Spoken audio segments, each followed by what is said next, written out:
दुनिया में एक और विनाशकारी बीमारी का खतरा तेजी से बढ़ रहा है।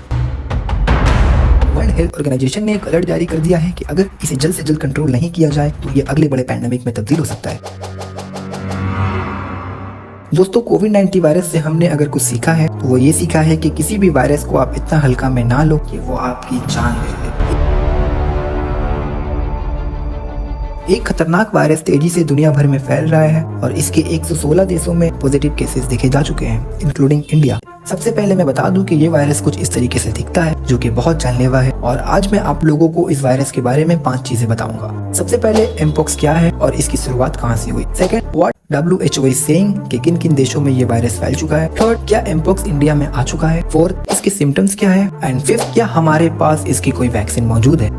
तो सबसे पहले इस वायरस के बारे में बात करते हैं। ये बात है 1958 की। डेनमार्क के कुछ साइंटिस्ट ने अपने पोलियो वैक्सीन को टेस्ट करने के लिए सिंगापुर से कुछ बंदरों को एक्सपोर्ट करवाया था। साइंटिस्ट ने देखा कि सारे बंदरों में से एक बंदर वायरल इन्फेक्शन जैसे कि तेज बुखार, मसल्स पेन, स्किन लेशंस जैसे सिम्टम्स दिखा रहा है। साइंटिस्ट ने जब उस बंदर के स्किन लेशंस के सैंपल कलेक्ट किए और उन्हें टेस्ट किया तो उन्हें पता चला कि वो बंदर एक नया तरीके के पॉक्स वायरस से इन्फेक्टेड था, और यहीं से उस वायरस का नाम पड़ा एमपॉक्स वायरस, यानी कि मंकी पॉक्स वायरस। पर सवाल ये है कि वायरस बंदरों से इंसानों में कैसे आया, और आज इतने सालों के बाद ऐसा क्या हुआ कि इसने इतना खतरनाक रूप इख्तियार कर लिया। तो इसकी शुरुआत हुई थी अफ्रीका की एक country democratic Republic of Congo से, जहाँ पर इस वायरस के सबसे पहला शिकार वहाँ रहने वाला एक 9 साल का बच्चा था। क्योंकि इस बच्चे का पूरा कबीला एमपॉक्स वायरस से इन्फेक्टेड बंदरों से काफी क्लोज कांटेक्ट में था, इसलिए उस लड़के और उसके कबीले वालों का शरीर उस वायरस के लिए एक एक्सपेरिमेंटल लेबोरेटरी जैसा बन गया था, जिसमें वो ह्यूमन को इन्फेक्ट करने के हिसाब से म्यूटेट होने लगा, और उस म्यूटेशन का एक वेरिएशन इतना परफेक्ट बना कि उसने उस बच्चे की जान ले ली।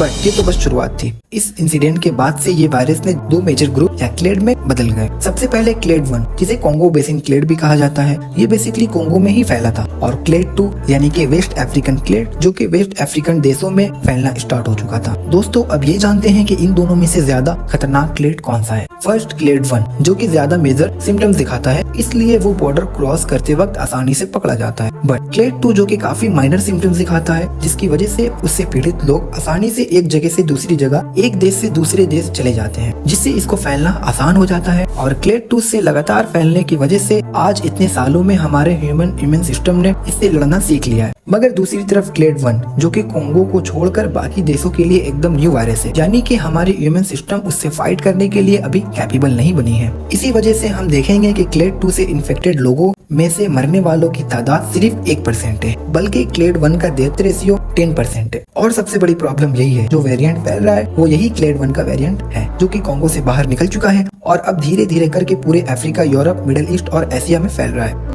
वर्ल्ड हेल्थ ऑर्गेनाइजेशन के डायरेक्टर डॉक्टर टेड्रोस ने पब्लिक हेल्थ इमरजेंसी डिक्लेयर कर दिया है। इस साल के बिगनिंग से लेके अभी तक कोंगो में तकरीबन 570 डेथ केसेस रिकॉर्ड हो चुके हैं, और अगर वर्ल्ड वाइड की बात करें तो 116 देशों में 99,000 से ज्यादा केसेस और 208 लोगों की जान जा चुकी है। बट सवाल ये है कि क्या इंडिया अभी तक सेफ है? तो आज से तकरीबन 2 साल पहले केरला का एक यंग लड़का, जो कि UAE से इंडिया लौटा था, और उसको लेस सीरियस क्लेड 2 इन्फेक्शन हुआ था। देखते ही देखते उससे 23 लोग इन्फेक्ट हो गए और एक की मौत भी हो गई। बट वो लड़का, जो कि UAE से लौटा था, वो खुद कभी अफ्रीका गया ही नहीं था, लेकिन UAE में वो एक ऐसे इंसान से क्लोज कांटेक्ट में आ गया था जो कि अफ्रीका से लौटा था। नाउ इमेजिन, ऐसे ही लापरवाही अगर क्लेड 1 के साथ होती तो क्या होता। करेंटली क्लेड 1 की केसेस तेजी से अफ्रीका में फैल रही हैं, और इंडियन मिनिस्ट्री ऑफ टूरिज्म के स्टेटिस्टिक्स के मुताबिक हर साल एटलीस्ट 1 लाख अफ्रीकन स्टूडेंट्स और अदर्स रीजन से अफ्रीकन इंडिया आते हैं। यानी कि सिर्फ उन लोगों को टेस्ट करना जो कि सिर्फ अफ्रीका से आ रहे हैं, इट्स नॉट अ सॉल्यूशन, बल्कि उन लोगों को भी टेस्ट करना होगा जो कि किसी और कंट्री से आ रहे हैं। अभी पीएम मोदी के principal security PK Mishra ji ने एक अर्जेंट मीटिंग बुलाई थी, जिसके तहत दिल्ली, जहां सबसे ज्यादा इंटरनेशनल ट्रैवलर भारत में आते हैं, वहां पर 3 मेजर हॉस्पिटल्स के लोगों को क्वारंटाइन करवाने के लिए तैयार रहने की चेतावनी दे दी है। और उसके साथ उन्होंने बाकी के स्टेट्स को भी अपील किया है कि वो अपनी हॉस्पिटल्स को नई महामारी के लिए तैयार रखें, क्योंकि वैसे भी इस वायरस को फैलने के लिए ज्यादा कुछ नहीं लगता। अगर किसी इन्फेक्टेड इंसान या जानवर के स्किन पर लेसन है और आप उसको छू लेते हो तो आप भी इन्फेक्टेड हो जाओगे। लेट्स से कि अगर इस वायरस ने आपको इन्फेक्ट कर लिया तो क्या होगा। देखो, एमपॉक्स वायरस के 2 स्ट्रेन्स हैं, एक क्लेड 1 और दूसरा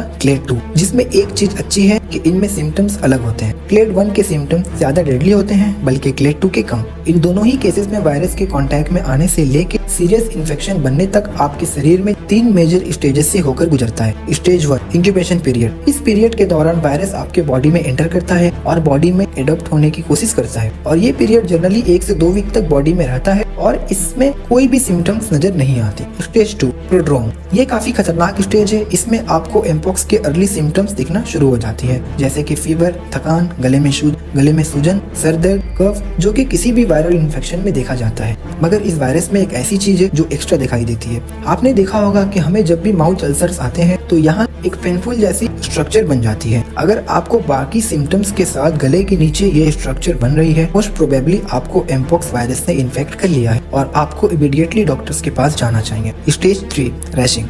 इस स्टेज में आपके शरीर में मौजूद वायरस पूरी तरीके से एक्टिव हो जाती है और वो आपके स्किन के सेल्स को इन्फेक्ट करने लगती है, और ये सारा कुछ बस 1 से 2 हफ्तों में प्रोग्रेस होता है और उसके बाद आप अपने मोहल्ले में एम्पोक्स फैलाने के काबिल हो जाते हैं। अगर किसी को भी एम्पोक्स हो जाता है या फिर वो एम्पोक्स की सिम्टम्स दिखा रहा है तो वर्ल्ड हेल्थ ऑर्गेनाइजेशन ने कुछ गाइडलाइंस दी है। आपको ये चीजें फॉलो करनी होगी। सबसे पहले आपको अपनी पर्सनल हाइजीन का ध्यान रखना होगा और आपके घर के आसपास जो चीज है जिसको लोग छूते हैं उसको सैनिटाइज करना होगा, और अगर किसी में भी ये सारा सिम्टम्स दिखता है तो आपको उससे क्लोज कांटेक्ट को अवॉइड करना होगा। जितनी ज्यादा हो सकता है स्ट्रीट एनिमल को टच ना करें। अगर इस वायरस की वैक्सीन की बात करें तो अभी तक कमर्शियल तौर पर इस वायरस पर कोई वैक्सीन नहीं निकाली गई है, लेकिन फॉर इमरजेंसी यूजेस कुछ देशों ने जैसे अमेरिका एंड यूके में जिनेवस नामी वैक्सीन को अप्रूवल दी गई है। 2 dose of the vaccine are required for maximum protection given at least 28 days apart. The vaccine is most effective 2 weeks after the second dose, given 80% protection against. Thank you so much guys for watching this video.